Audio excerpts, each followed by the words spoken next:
Mesdames et messieurs, bienvenue sur la chaîne de CGB 24 TV Universel. Nous sommes ici dans le bureau de Mfera Charlemagne, Immigration. Je crois que nous nous intéressons pas seulement à la politique, nous nous intéressons aussi à d'autres faits de l'immigration, de la culture, de l'économie et autant qu'aujourd'hui, nous avons en face de nous Monsieur Mfera Charlemagne.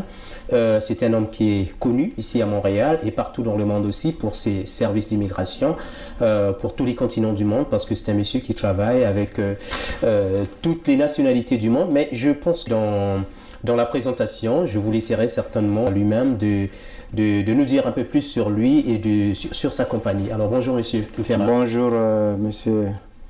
Merci beaucoup d'avoir pris le temps de venir rencontrer Global Mfera Immigration. Et nous sommes très fiers aujourd'hui de recevoir CGB 24 TV dans nos locaux. Évidemment, je m'appelle M. Charlemagne Mfera. Je suis le cofondateur de Global Mfera Immigration. Global Mfera Immigration, c'est un cabinet de conseil et de services en droit d'immigration. Alors, nous avons créé nos services pour faciliter l'immigration à des milliers de personnes qui veulent venir s'installer au Canada. Et nous avons nous-mêmes immigré au Canada. Et c'est connaissant le processus d'immigration qui n'est pas toujours facile, on a créé ces services pour être en mesure d'aider tout le monde. Chaque personne qui a des difficultés ou bien des problèmes avec l'immigration, nous sommes là pour les aider. Et donc vous êtes basé à Montréal précisément?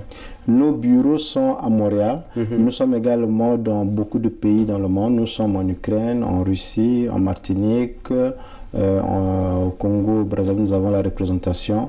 Nous avons une représentation en Algérie. Nous sommes aux États-Unis. Nous sommes également au Yémen. Et puis très prochainement, nous serons à Tel Aviv. Alors, ça c'est bien. Merci beaucoup. Mais nous avons plusieurs questions à vous poser concernant toutes ces questions d'immigration, puisque nombreux qui vous voient aujourd'hui voudraient un peu savoir un peu plus. C'est vrai qu'il y a des gens qui sont en Afrique, en Europe, en Asie, un peu aussi au niveau de l'Amérique centrale, l'Amérique du Sud, donc de partout dans le monde qui veulent venir au Canada. Et donc, je crois qu'à travers cette émission, vous allez découvrir certaines choses que vous n'avez jamais entendu parler, certainement en ce qui concerne l'immigration. Et donc, je vous invite donc à continuer à nous suivre sur cette chaîne. Donc d'ici peu, dans quelques minutes, après donc la publicité, nous allons continuer avec Monsieur Mfera. Merci. Bonjour à tous et à toutes et bienvenue au micro de Noëlla. Je m'appelle Noëlla et j'ai 9 ans.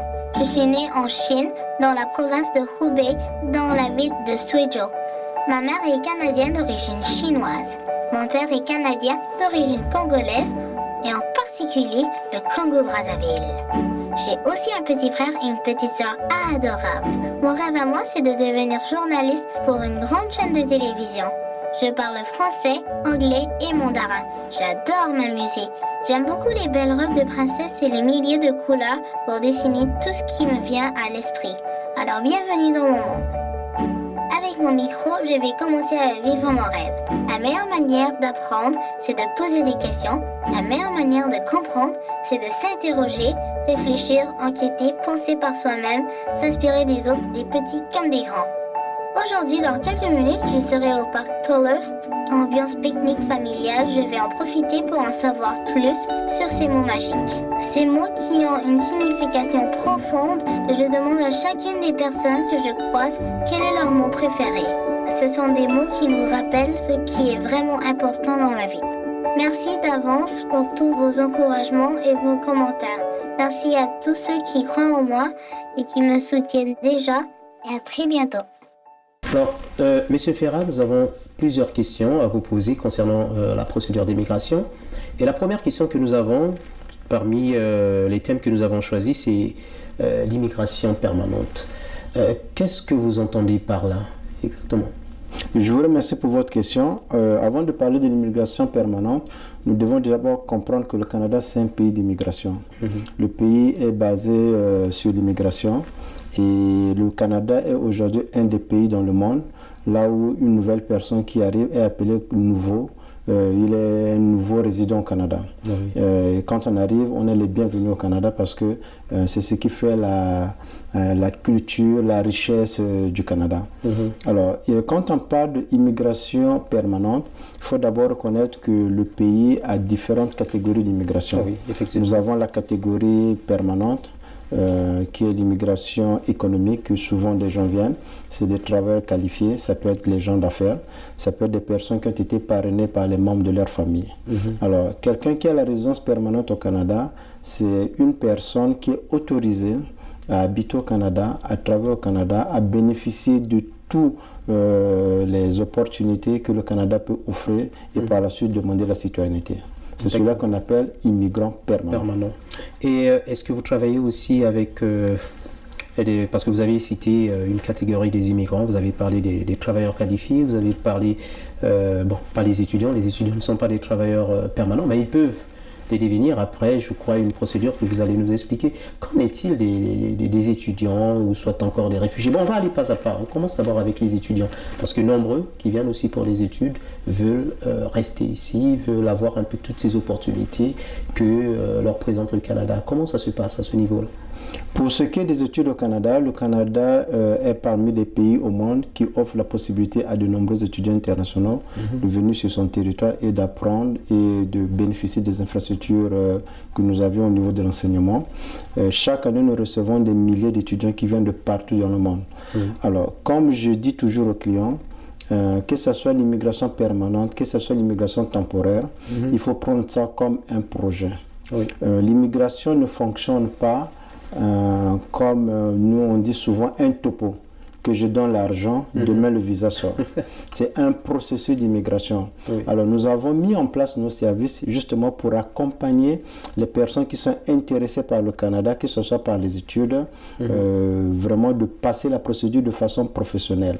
Alors les étudiants qui sont intéressés à venir étudier au Canada, la première des choses, c'est le niveau d'études qu'ils doivent avoir d'abord. Une personne qui a le bac ou qui a le niveau terminal peut venir continuer ses études au Canada. Mais quand on parle des études au Canada, il faut d'abord se poser la première question. Qu'est-ce que je viendrai étudier au Canada? Est-ce que je viens poursuivre une formation professionnelle? Est-ce que je viens pour une formation continue pour des personnes qui sont déjà en emploi? Ou bien est-ce que je viens poursuivre une formation professionnelle qui me permettrait d'aller sur le marché du travail? Donc, commençons d'abord à définir qu'est-ce que je veux venir faire au Canada. Une fois qu'on a défini qu'est-ce qu'on veut venir faire au Canada, évidemment, la majeure partie des étudiants qui viennent au Canada ne savent pas comment fonctionne le système éducatif du Canada. Et les clients nous contactent. C'est à ce moment-là que nous rentrons en contact avec les clients, qu'on essaie de les accompagner d'abord par le conseil. C'est un peu de voir c'est quoi leur profil, est-ce qu'ils peuvent répondre aux exigences du gouvernement du Canada pour bénéficier. Une fois que ça a été déterminé, on aide l'étudiant à choisir un programme d'études. Une fois que le programme d'études a été choisi, on fait l'admission. Le client nous autorise à émettre tous les documents qu'il faut pour qu'il puisse être inscrit dans un établissement scolaire au Canada. Une fois que ça a été fait, on suit le processus d'immigration. Si c'est un étudiant qui va venir au Québec, on fait la demande de certificat d'acceptation du Québec, qui est le document qui autorise un étranger à venir étudier sur le territoire québécois. Et une fois qu'on a fini avec le CAQ, on fait la demande de permis d'études. Le CAQ, c'est quoi pour ceux qui ne savent pas ce que ça veut dire? Le CAQ, c'est le certificat d'acceptation du Québec. C'est le document délivré par le gouvernement du Québec qui autorise les étrangers qui veulent venir étudier sur le territoire québécois. Donc, si on n'a pas le CAQ, malheureusement, on ne peut pas venir étudier au Québec. Impossible. Mais par contre, si on n'a pas le permis d'études, on ne peut pas venir étudier au Canada et au Québec. Donc, c'est toute une procédure? Oui. Apparemment, c'est un peu compliqué. C'est pas compliqué, mais c'est un processus. C'est comme on l'a dit dès le début, il faut toujours prendre l'immigration comme un projet. Il y a des étapes à suivre, il y a le temps qu'il faut passer, il y a des dépenses, et puis il y a le résultat qui est à la fin. D'accord.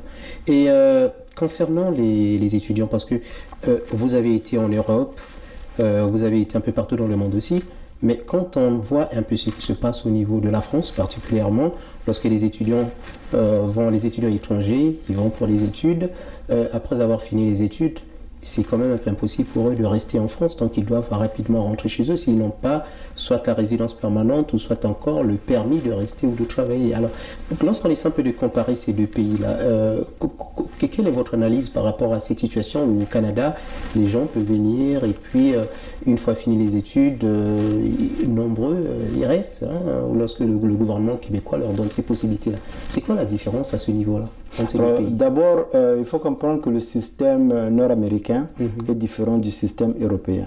Oui. Au Canada, les étudiants qui viennent pour étudier, nous avons beaucoup d'étudiants français qui viennent à Montréal pour les études. Pendant que l'enfant étudie, d'abord de un, il peut travailler. Oui. Ça, c'est la première des choses. On lui donne la possibilité d'avoir une certaine expérience sur le marché du travail. Évidemment, il y a le stage. Oui. À la fin des études, on offre aux étudiants, s'il a fait les études de plus de 900 heures, plus de 8 mois, il a la possibilité d'avoir un post-diplôme. Un post-diplôme, c'est un document qui lui permet d'avoir un statut de travail temporaire qui lui permet de travailler au Québec ou bien au Canada. Ça lui permet également d'acquérir une certaine expérience par rapport au domaine de formation qu'il a suivi à l'université ou bien au collège.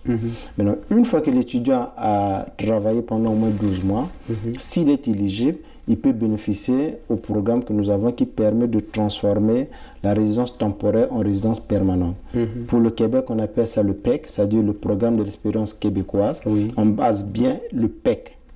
Alors, pour les programmes de l'expérience québécoise, c'est un programme qui a 2 volets. Le premier volet, c'est le volet des étudiants. Il y a certains diplômes. Une fois qu'on a fini cette formation, on a un diplôme qui peut être le bac, qui peut être le DEC, le diplôme d'études collégiales, qui peut être le DEP, diplôme d'études professionnelles. Il vous donne l'accès au PEC. Mais il y a d'autres étudiants qui font par exemple un certificat, une attestation d'études collégiales. Malheureusement, ils ne peuvent pas directement appliquer au PEC. Ils doivent d'abord travailler avec un post-diplôme. Alors, ils quittent le statut d'étudiant pour devenir travailleur temporaire. Après avoir travaillé pendant 12 mois, ils peuvent demander la résidence permanente s'ils sont toujours éligibles à le demander.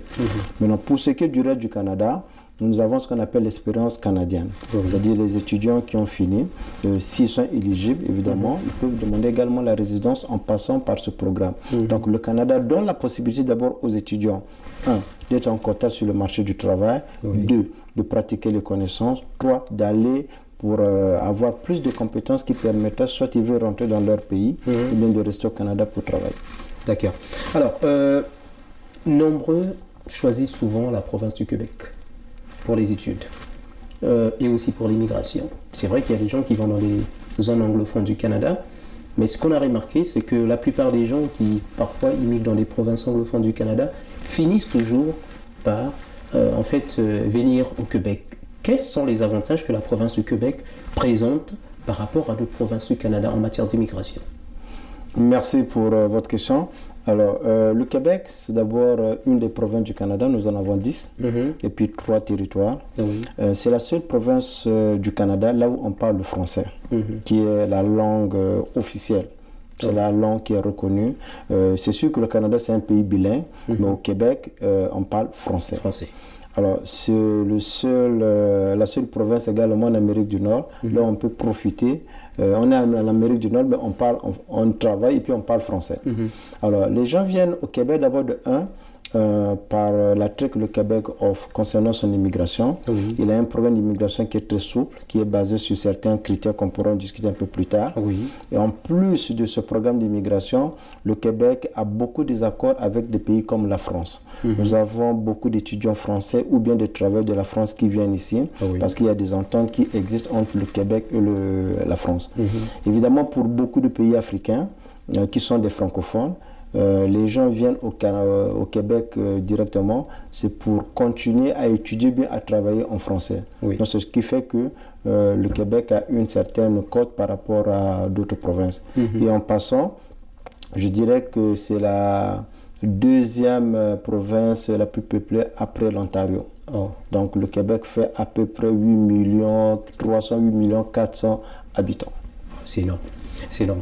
Alors, puisqu'on est toujours, on va laisser un peu du côté des études, mais c'est vrai que s'il y a des conseils que vous pouvez donner à tous ces étudiants qui sont encore dans leur pays d'origine et qui ont toujours des projets de venir ici au Canada, vous avez donné des explications sur la procédure à suivre. Vous avez parlé du PEC, non, d'abord du CAC, je crois, si je me trompe pas. Le CAQ.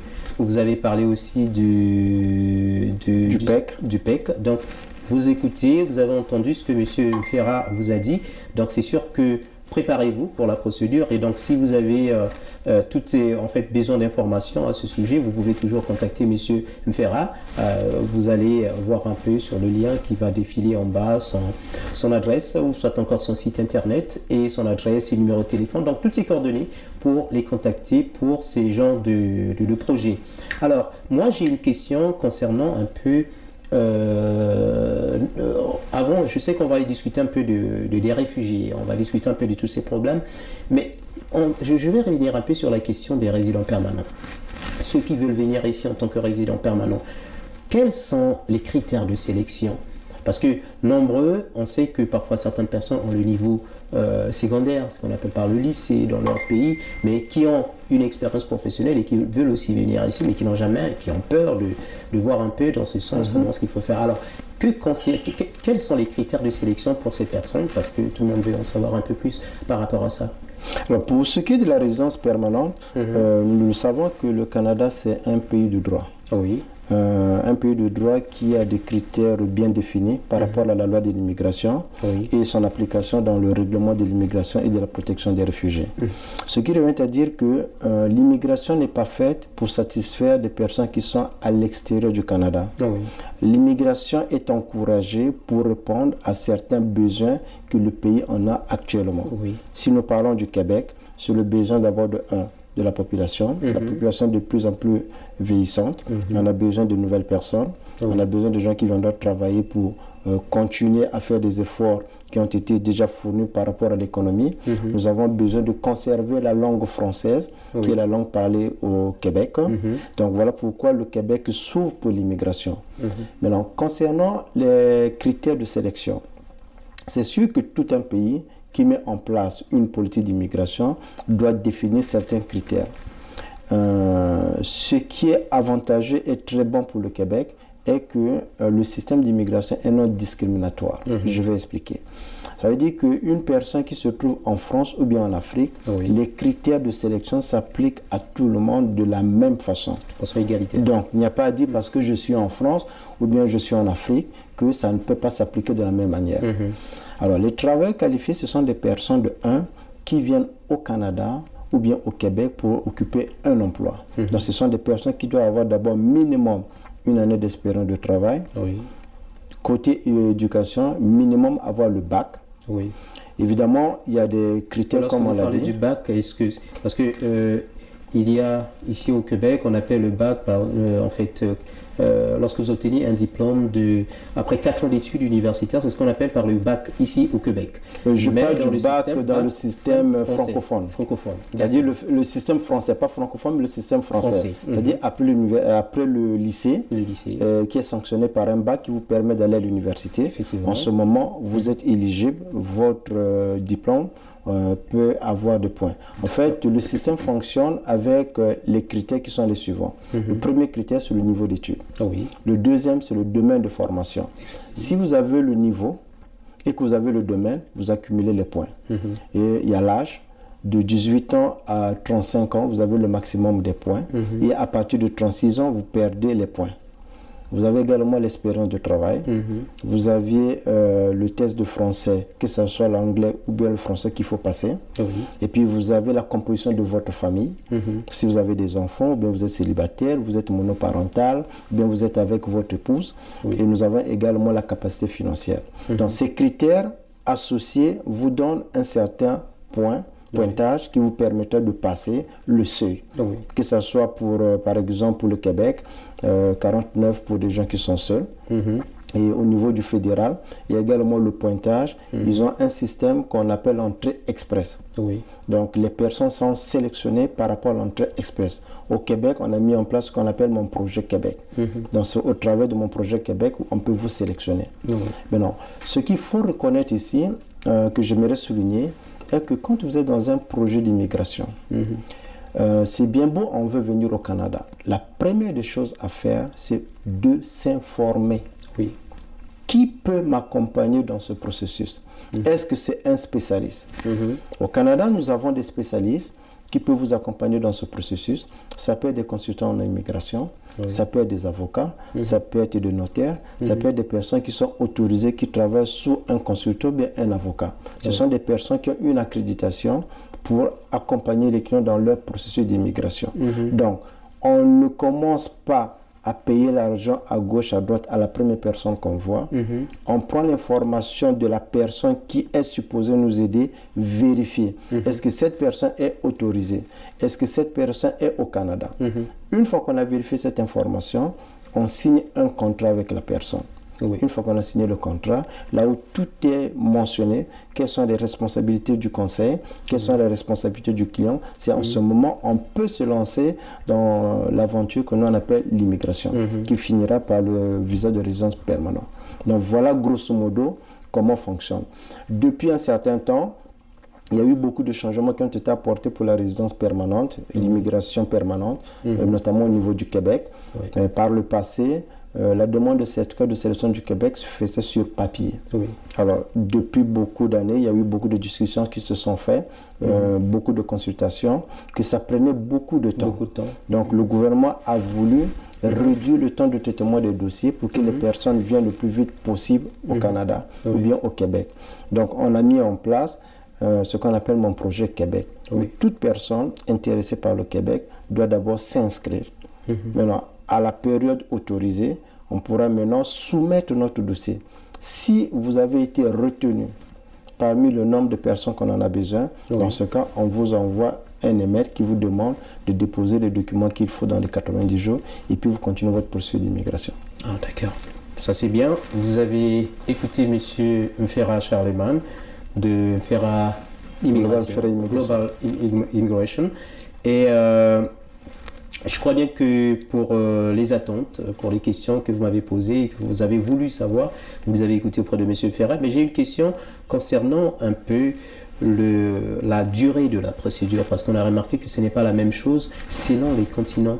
Est-ce que vous pouvez nous dire un peu l'origine ou bien la raison pour laquelle la durée de traitement des procédures en matière d'immigration n'est pas la même pour les Africains, où c'est un peu plus long, pour les Européens, où c'est un peu plus court, pour les Chinois, où c'est presque la même chose avec les Européens. Pourquoi un peu cette, je dirais pas cette inégalité, mais pourquoi cette situation? En fait, en immigration, il y a ce qu'on appelle les zones géographiques. Nous avons ce qu'on appelle les BVC, les bureaux de visa canadiens, ou bien nous avons les BIC, les bureaux d'immigration du Québec. Maintenant, tout se passe à Montréal. Mais quand vous voyez dans un dossier d'immigration, il y a des délais parfois qui dépassent un autre délai. Ce n'est pas parce qu'on est africain. C'est juste au niveau de la vérification des documents. Je vais prendre un exemple. Une personne qui immigre de la France, ça serait beaucoup plus facile du Canada de faire la vérification des diplômes, de faire la vérification de l'établissement scolaire qui a émis ce diplôme. Est-ce que c'est à cause de l'informatisation du système administratif? Tout à fait. Oui. Et on s'entend qu'une personne qui a étudié dans un pays, par exemple africain, on va le dire comme ça est, et qu'on a de la difficulté à faire la vérification de l'établissement qui a émis le diplôme. Donc ça prend un peu plus de temps à faire les vérifications. Donc c'est juste au niveau des vérifications qui allonge le temps de traitement des dossiers. C'est pas parce qu'on est africain ou bien européen, non. Les critères s'appliquent à tout le monde de façon non discriminatoire. D'accord. Alors, on va ici un peu parler du parrainage. Le parrainage, beaucoup de Canadiens qui sont ici, ou bien des résidents permanents qui sont ici et qui travaillent, qui ont un emploi permanent et qui, pour certains aussi, sont devenus des Canadiens, veulent faire venir leur famille ici, que ce soit leurs femmes, leurs épouses, leurs enfants. Et j'aimerais un peu savoir comment ça se passe et quelles sont les difficultés que ces genres de personnes rencontrent souvent dans ce genre de procédure. Ok. Alors, le parrainage au Canada fait partie de la catégorie qu'on appelle le regroupement familial. Il se passe en deux volets.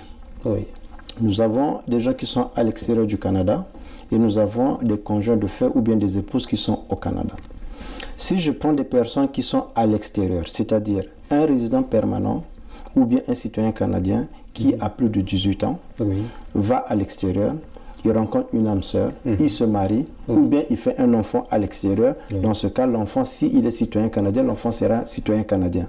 Mais s'il va se marier Oui. avec une ou un étranger à l'extérieur, il a la possibilité de parrainer cette personne. Oui. Alors, il y a un processus d'immigration qui est là. On va commencer d'abord par faire la demande de parrainage. Oui. On va vérifier si la personne est en mesure de parrainer.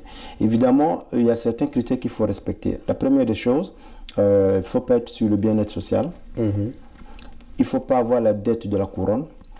Les gens me posent souvent la question, c'est quoi la dette de la couronne? Il y a des personnes qui sont arrivées au Canada comme des réfugiés. Oui. Quand ils sont arrivés, le gouvernement avait payé pour eux. Avait payé les billets. Donc, il y a une certaine dette qu'ils sont en train de payer petit à petit, ou bien qu'ils ne payent pas. C'est des choses que je ne savais pas.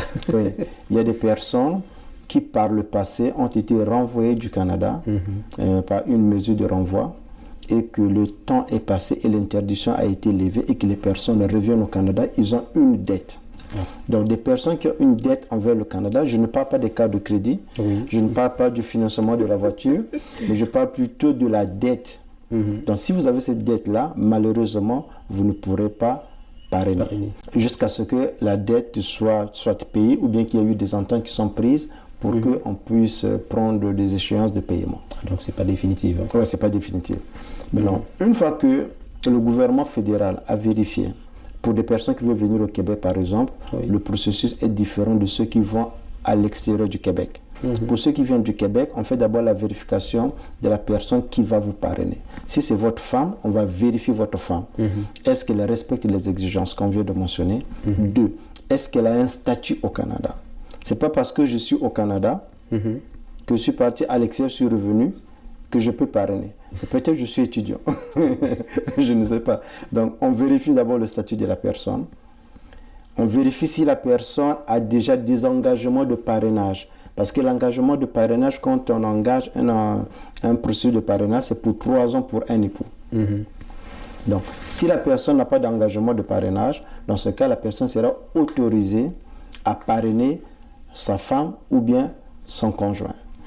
Une fois qu'on a reçu l'autorisation, on fait la demande ou bien on prend l'engagement auprès du service d'immigration du Québec. Oui. Alors, c'est un engagement de 3 ans pour les époux ou bien épouses, comme on l'a mentionné. Oui. On fait la demande de certificat de sélection du Québec parce que même si le fédéral a autorisé que la personne soit parrainée, il faut que le Québec puisse émettre le certificat. Donc, une fois qu'on a mis le certificat de sélection du Québec, et le processus continue au niveau du fédéral, parce que comment ça fonctionne au Canada, le gouvernement fédéral, c'est lui qui émet des visas pour que des personnes puissent venir sur le territoire canadien. Mais pour qu'une personne puisse venir au Québec et vivre de façon permanente, il doit avoir l'autorisation du Québec qu'on appelle le CSQ. Oui. Donc, une fois que le CSQ a été délivré, il sera renvoyé immédiatement dans le BVC pour beaucoup d'entre africains francophones.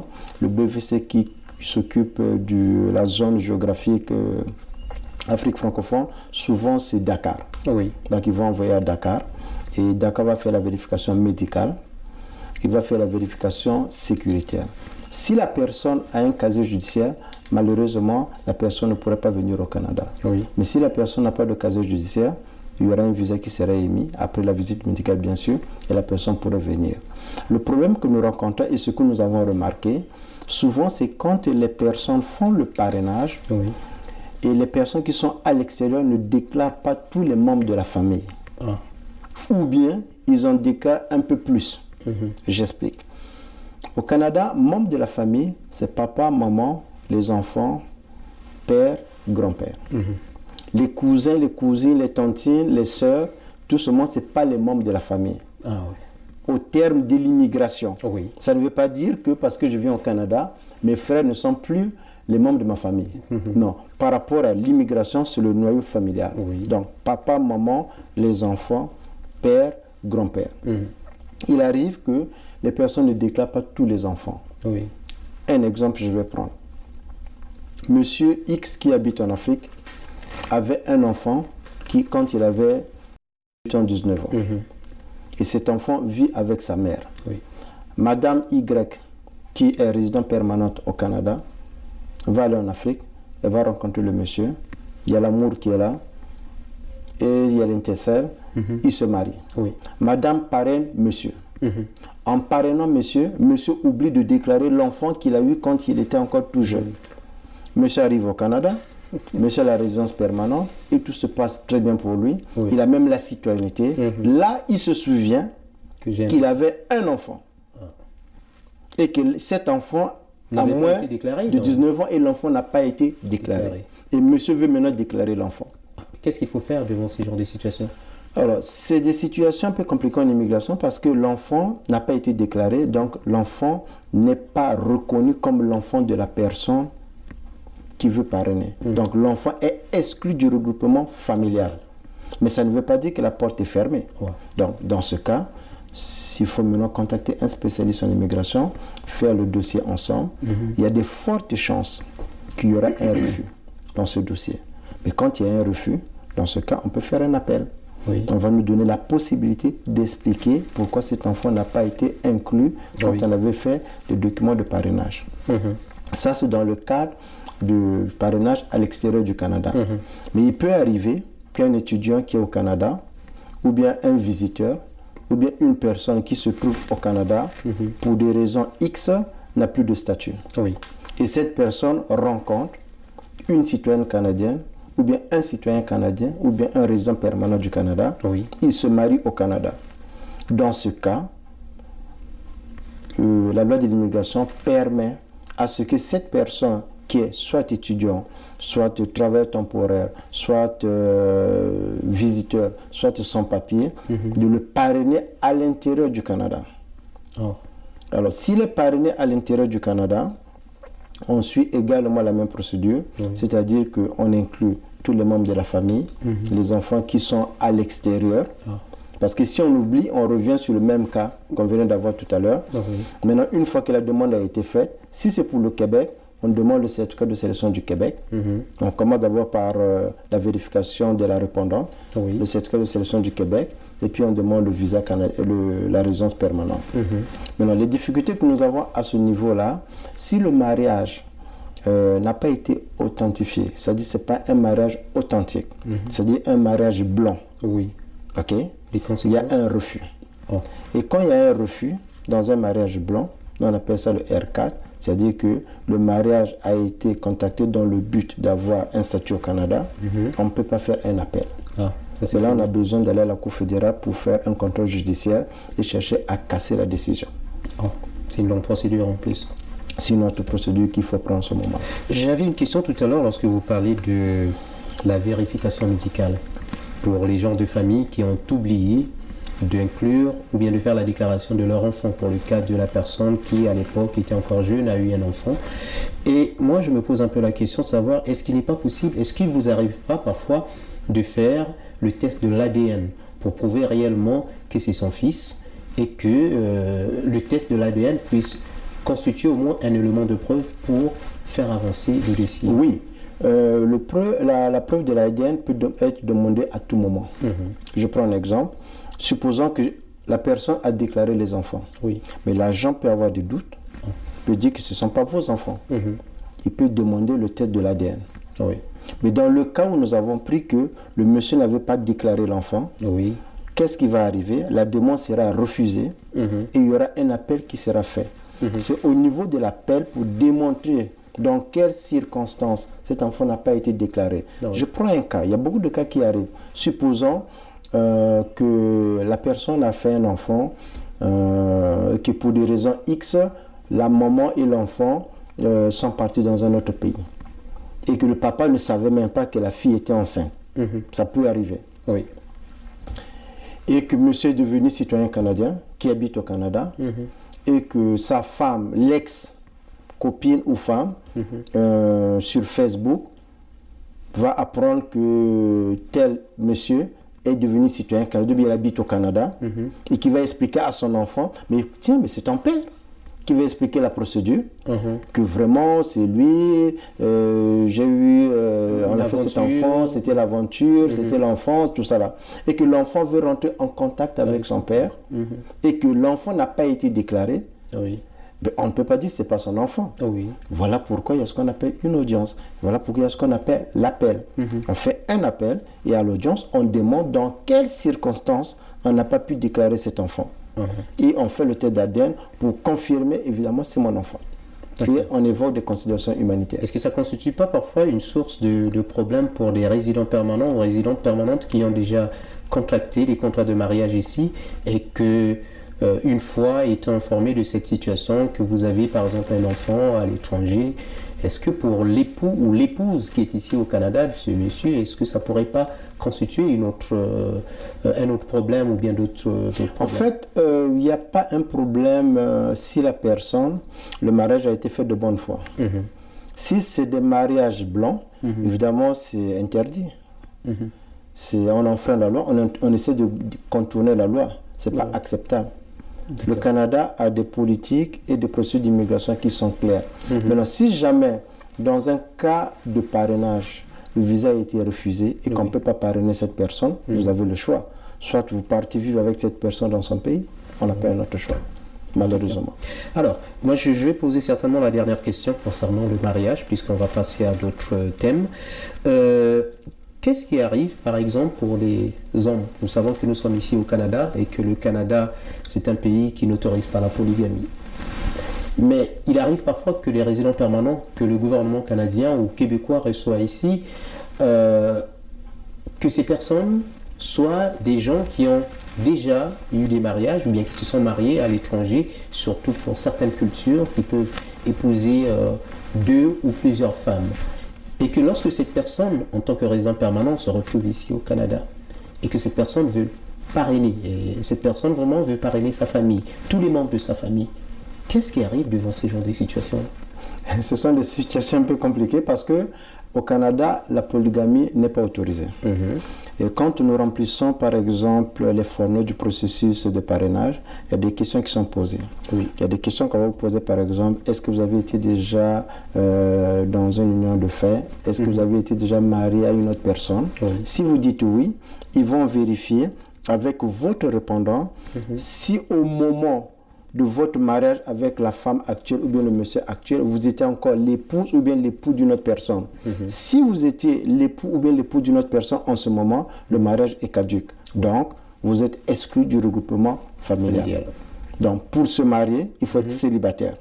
Même si il y a eu ces cas que madame s'est séparée avec son mari, ça faisait 10 ans, mais elle n'avait pas le divorce. Mais elle s'est mariée avec une autre personne, croyant que pendant 10 ans, qu'elle n'était pas avec son ex, qu'elle était divorcée. Non, elle était séparée. Mais il faudrait qu'on ait l'acte de divorce avant de contacter un nouveau mariage. Mais si on n'a pas l'acte de divorce et qu'on va contacter un autre mariage, le mariage n'est pas reconnu au Canada, malheureusement. D'accord. Alors, merci beaucoup, M. Mfera. On va passer à la question des réfugiés. Nous savons qu'il y a des guerres partout dans le monde. Nous avons le cas de la Syrie, nous avons le cas de l'Afrique centrale aussi, le Congo-Kinshasa, Congo-Brazzaville, bon, pas seulement ces pays, mais un peu partout dans le monde, que ce soit même au niveau de l'Asie, il y a des pays qui sont dans des troubles aussi. Je dirais mais partout dans le monde, il y a des troubles. Mais ces genres de personnes qui sont des réfugiés politiques veulent venir au Canada, ou bien certains sont entrés ici illégalement, je ne sais pas par quel moyen, mais lorsque vous vous trouvez devant ces genres de situations, que pouvez-vous conseiller à ces genres de personnes, ou bien quelle est la procédure à suivre en matière des réfugiés, en matière, je ne sais pas si je peux appeler ça immigration des réfugiés, mais il faut peut-être trouver un autre terme. Parlons réfugiés tout simplement. Qu'est-ce qui se passe par rapport à cette situation? Nous appelons ça catégorie de l'immigration humanitaire. Qui renferme les réfugiés et des personnes qui sont semblables aux réfugiés. La première des choses à savoir, il faut d'abord définir ce qu'est un réfugié. Un réfugié, c'est une personne qui a quitté son pays parce qu'il craint d'être persécuté avec raison du fait de sa race, de sa nationalité, de ses opinions politiques, de sa religion et de la couleur de sa peau ou bien d'un groupe social. C'est défini dans la Convention de Genève. Donc, beaucoup de pays, y compris le Canada, ont souscrit à cette déclaration. Donc ce qui fait que quand une personne arrive au Canada, il peut ou ne pas avoir eu le visa canadien, mais qu'il est arrivé sur le territoire canadien et qu'il pense que s'il repart dans son pays, il y a des raisons de croire qu'il sera persécuté, cette personne est autorisée à demander refuge au Canada que nous appelons la protection internationale. Donc, on fait le dossier, la personne passe devant la commission de l'immigration, la section de la protection des réfugiés, il y aura une audience, il y aura un commissaire, il y a le client et on défend la cause du client pour démontrer dans quelle mesure sa vie est en danger si cette personne était renvoyée du Canada. Mais par contre, il y a aussi un point qui est très important que nous confondons souvent. Ce n'est pas parce qu'il y a la guerre dans votre pays qu'on va vous donner refuge au Canada. Le Canada, malheureusement, ne peut pas accueillir toutes les populations du monde là où il y a des guerres. Nous sommes à peine 38 millions et quelques, mais on ne peut pas accueillir tout le monde. Quand la situation est généralisée, c'est votre gouvernement qui a le droit de vous protéger et non le Canada. On demande la protection internationale si on a démontré que 1, je serai persécuté, 2, il n'y a pas la possibilité de refuge intérieur dans mon pays, 3, je ne peux pas bénéficier de la protection de mon État. Dans ce cas, vous pouvez avoir la protection internationale. Donc ce n'est pas parce qu'il y a la guerre qu'on vient demander. Nous avons eu des clients, par exemple, des pays en guerre actuellement, qui sont venus au Canada, qui ont demandé l'asile. Il y a d'autres qu'on a acceptés, il y a d'autres qu'on a refusés. Donc ils ont été renvoyés? Ils ont été renvoyés dans leur pays. Mais il faut démontrer que la crainte subjective que détient le client, c'est par rapport à sa situation personnelle et pas par rapport à la situation généralisée de guerre.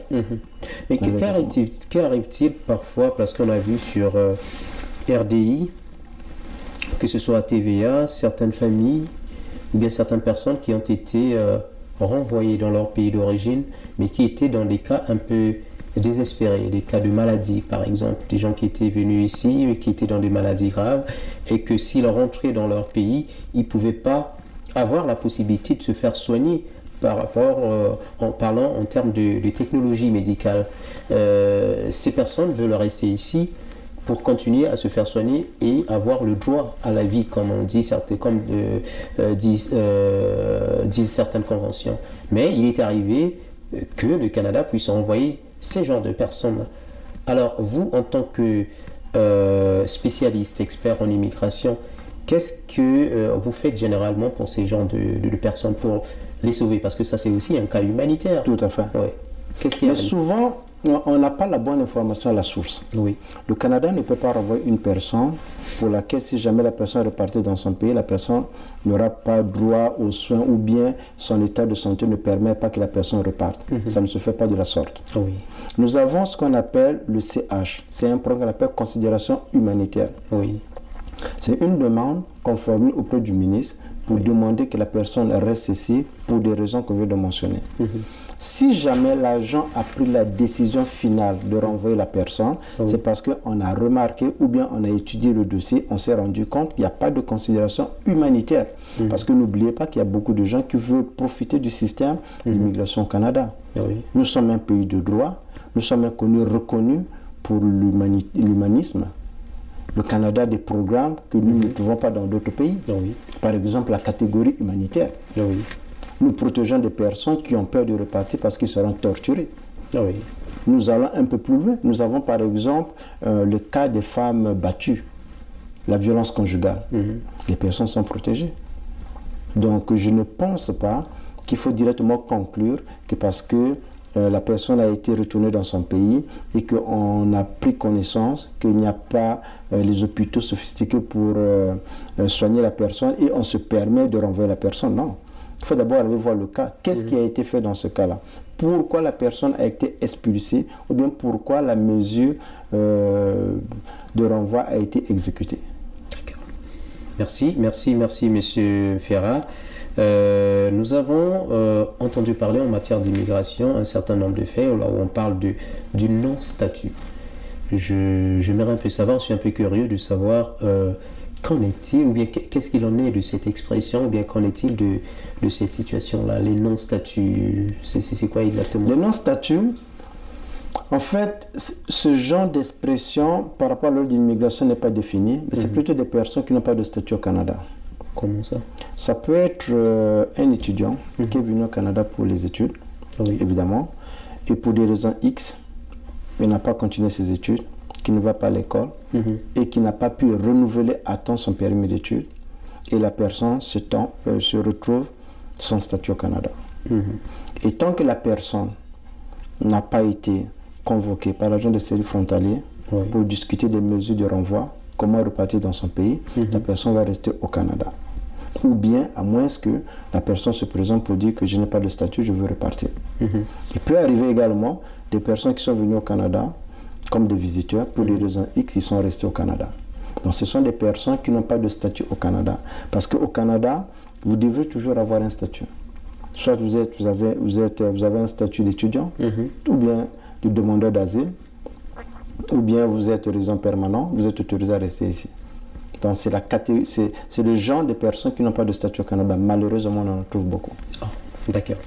Alors, nous sommes presque à la fin de cette émission. C'est vrai que vous nous avez donné beaucoup d'informations sur la procédure d'immigration, et je crois bien que tous ceux qui ont des projets d'immigration au Canada, ou soit encore, je dirais, dans d'autres pays, parce que le Canada n'est pas le seul pays d'immigration, il y a aussi les États-Unis, il y a d'autres pays, l'Australie et autres. Mais vous avez écouté, vous avez entendu M. Ferrat, l'expert en immigration. C'est à vous de faire en fait un jugement pour décider dans quel pays est-ce que vous pouvez immigrer. Et la question que je pourrais poser à M. Ferrat, c'est de présenter un peu à toutes ces personnes qui vont vous suivre, ou bien qui nous suivent en ce moment, quels sont les avantages, ou soit encore, oui, je dirais beaucoup plus en termes d'avantages, quels sont les avantages d'immigrer ici au Canada, et quels sont les métiers qui sont beaucoup plus demandés au niveau du Canada en matière d'immigration, parce qu'il y a des gens qui veulent bien immigrer, mais ils se posent la question de savoir, est-ce que ma spécialité est demandée par le gouvernement canadien, ou bien est-ce que ma spécialité est recherchée au Canada? Est-ce que si je commence ma procédure, je ne vais pas me casser la figure devant un mur, ou bien est-ce qu'il faut engager la procédure ou pas? Donc, il y a toutes ces questions-là qui se posent, les gens se demandent. Alors, j'aimerais un peu vous entendre sur ce point. Concernant l'immigration, il faut d'abord dire que le Canada offre beaucoup d'avantages par rapport à d'autres pays. La première des choses, vous avez la possibilité d'élever des enfants dans un milieu purement bilingue. Oui. Le pays est ouvert à l'immigration. C'est rare au Canada qu'on vous pointe du doigt pour dire que vous êtes un étranger. Nous avons été dans beaucoup de pays, là où vous restez toujours étranger. Oui. Au Canada, vous allez avoir votre voisin qui est canadien comme vous, mais il est d'une autre nationalité, il est canadien. Il y a la tolérance à ce niveau-là. Oui. Par exemple, je prends encore un exemple pour ce qui est des enfants. C'est un des pays au monde pour la famille. Oui. Les enfants, il y a des droits pour les enfants, il y en a pour les femmes également, il y en a même pour les chiens. Le chien a même un numéro, et on paie les impôts pour lui, il est listé à la mairie. Oh là là. Donc, il y a tellement de avantages pour tout le monde. Et j'aime dire à tous mes clients, ou bien des personnes qui sont intéressées par le Canada, que c'est un pays de possibilités illimitées. Aujourd'hui, nous parlons immigration. Je suis arrivé dans ce pays comme un immigrant. Je suis arrivé comme un étranger. Maintenant, j'ai pu monter une société qui conseille, qui accompagne des personnes, des étrangers, dans des processus d'immigration. Quel est votre cas? Qui est mon cas. Et c'est quelque chose qui est impensable dans beaucoup de pays dans le monde parce que le système est fermé. Donc nous avons un système qui est vraiment ouvert à ce niveau-là. Et mentionner également que souvent les gens pensent que si j'émigre au Canada, le gouvernement va me trouver le travail. Alors, j'aimerais expliquer que l'immigration et la recherche de l'emploi, c'est deux choses différentes. Oui, le gouvernement a des critères de sélection. Oui, le gouvernement veut un certain niveau d'études. Oui. Mais quand vous arrivez sur place, nous sommes en Amérique du Nord, c'est à vous de faire des preuves. Oui. Et souvent, on ne vous engage pas parce que vous avez tel diplôme. On vous dit, démontre-moi ce que tu sais faire. Et on peut arriver au Canada et recommencer à zéro. Mon cas, je suis arrivé comme ingénieur électromécanique. Ah bon. Aujourd'hui, je fais le droit. Donc, c'est un pays de possibilités illimitées. La seule chose qui peut nous limiter ici au Canada, quand vous arrivez, c'est votre mentalité. Ce sont les projets que vous avez de vie. Quand nous accompagnons nos clients, nous ne faisons pas seulement le processus d'immigration. Nous essayons un peu d'expliquer le fonctionnement du pays. Oui. Comment fonctionne le Canada. On ne vient pas juste pour venir. On n'immigre pas juste pour avoir le visa pour changer de pays. Oui. On va s'en rendre compte et quand on arrive au Canada, si on est venu avec des problèmes, les mêmes problèmes vont rester parce que c'est dans la tête. On vient au Canada pour une meilleure vie pour les enfants, donc on fait un projet de vie qui est planifié. J'arrive au Canada, dans les 2 prochaines années, je dois être à tel niveau, ou bien je dois reprendre mes études, ou bien madame va aller étudier, les enfants vont faire ceci. On vient déjà avec des projets bien établis.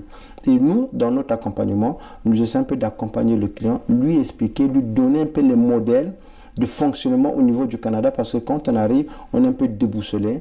La première des choses, on se rend compte que tout est gros et on est perdu. On n'a plus les repères qu'on en a eu dans notre pays depuis 20 ans, 30 ans, 50 ans.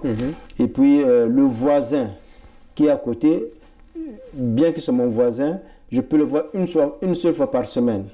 On n'a pas le temps de se voir.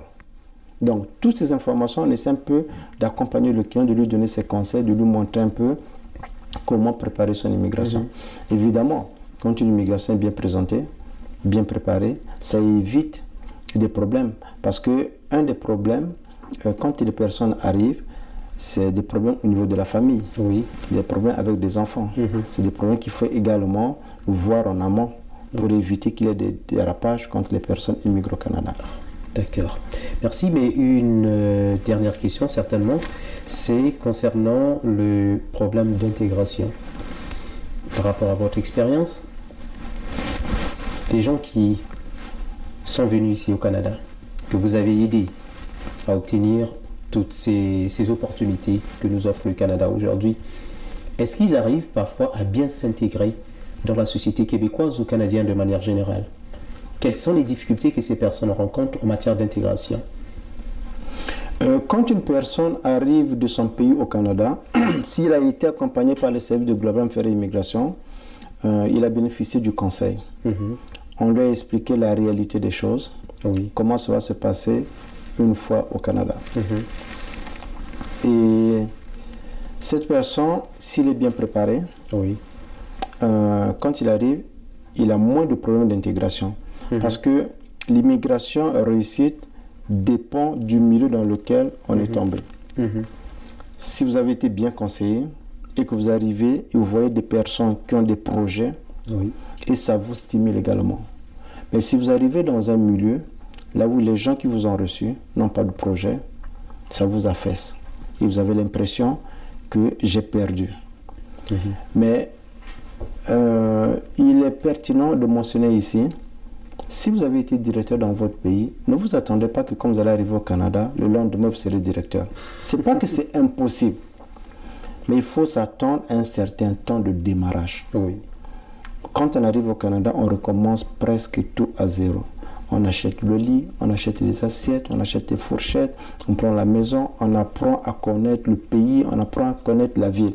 Donc ça prend un certain temps. Dans ce démarrage, dans ce processus d'intégration, la chose qui va vous aider, c'est les projets de vie que vous avez, c'est le conseil que vous avez reçu, c'est la préparation que vous avez eue pour votre immigration. Si elle a été bien préparée, après un certain temps, vous allez retrouver, même dépasser le niveau de vie que vous avez eu dans votre pays. Mais si l'immigration n'a pas été préparée, malheureusement, vous serez dans le coin pour dire qu'on ne reconnaît pas mes diplômes, je ne peux pas, ça ne fonctionne pas, c'est dur, c'est difficile, le voisin a toujours tort, ce sont les parents, alors que l'opportunité est donnée à tout le monde. À tout le monde. D'accord. Merci Monsieur Ferrat, puisqu'on s'approche vers la fin de l'année 2016. Et je pense que vous avez aussi les vœux à souhaiter à tous vos clients, à toutes les personnes que vous avez aidées et aussi à tout le monde qui vous suit. Et donc, Qu'est-ce que vous pouvez donc leur dire par rapport Alors, j'aimerais d'abord dire un grand merci à tous les clients qui nous ont permis d'exister. Encore en 2016, nous avons accompagné beaucoup de personnes dans beaucoup de pays du monde qui sont arrivés au Canada ou bien qui étaient au Canada, qui avaient des problèmes, qu'on a pu aider. J'aimerais également dire un grand merci à nos partenaires qui nous aident à faire des séminaires en immigration, les ateliers, pour donner de l'information. J'aimerais également dire merci à tous nos représentants qui sont à l'étranger, à nos représentants qui travaillent fort à la prospection, à l'information pour donner à tous les clients, pour que les clients sachent c'est quoi le Canada, c'est quoi un projet d'immigration, qu'un projet, ça se prépare, c'est un projet de vie. Alors pour 2017, j'aimerais souhaiter plus d'informations dans vos projets de vie. J'aimerais souhaiter un succès, santé et beaucoup de bonnes choses, et surtout de retenir les services de Global Ferry Immigration parce que nous sommes là pour vous. Nos services ont été créés pour accompagner les clients et nous sommes toujours à l'écoute de nos clients. Et nous aimerons pour 2017 avoir des partenaires dans d'autres pays du monde comme l'Inde. Nous sommes en prospection, et la France et la Chine en ce moment. Merci beaucoup, Monsieur Mfera. Merci aussi, chers messieurs et dames, bien sûr, je n'ai pas oublié les dames. Vous avez été nombreux à nous suivre pour cette émission d'immigration. C'est vrai que nombreux m'ont posé beaucoup de questions par rapport à cette situation, puisque je suis souvent en contact sur les réseaux sociaux avec des gens qui veulent bien sûr immigrer ici. Et donc, par rapport à toutes ces questions que vous m'avez posées, vous avez entendu M. Mfera, l'expert en immigration, vous donner toutes ces réponses. Et donc, vous pouvez le contacter si besoin y est pour vos procédures d'immigration. Et donc, je vous souhaite aussi tous les meilleurs vœux possibles du monde, surtout plein de succès dans vos affaires, dans tous vos projets de vie, projets professionnels et aussi de santé, parce que c'est la chose la plus importante. Et donc à nous revoir pour d'ici peu. Juste un point concernant le parrainage. Oui. Il y a beaucoup de nouveautés pour 2017. Le parrainage des parents, ça sera fait par rapport à la déclaration d'intérêt. Avant, il fallait atteindre les 5 000 et 10 000. La première personne qui dépose le dossier avait la possibilité de continuer le processus. Alors le gouvernement, depuis le 14 décembre, après, il y a eu une mesure qui a été prise. Ça sera fait par rapport à la déclaration d'intérêt. Vous allez remplir tous les formulaires. On va les soumettre sur le site du gouvernement et ils vont tirer 10 000 candidats qui sont autorisés à continuer la procédure d'immigration. Alors pour ce qui est du parrainage des époux, on a aussi de bonnes nouvelles.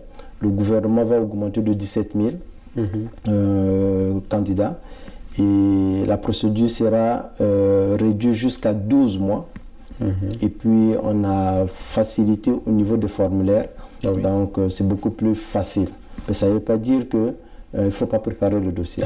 Je veux juste dire qu'on a facilité les choses parce que le gouvernement veut à ce que les familles se réunissent le plus rapidement possible. C'est bien.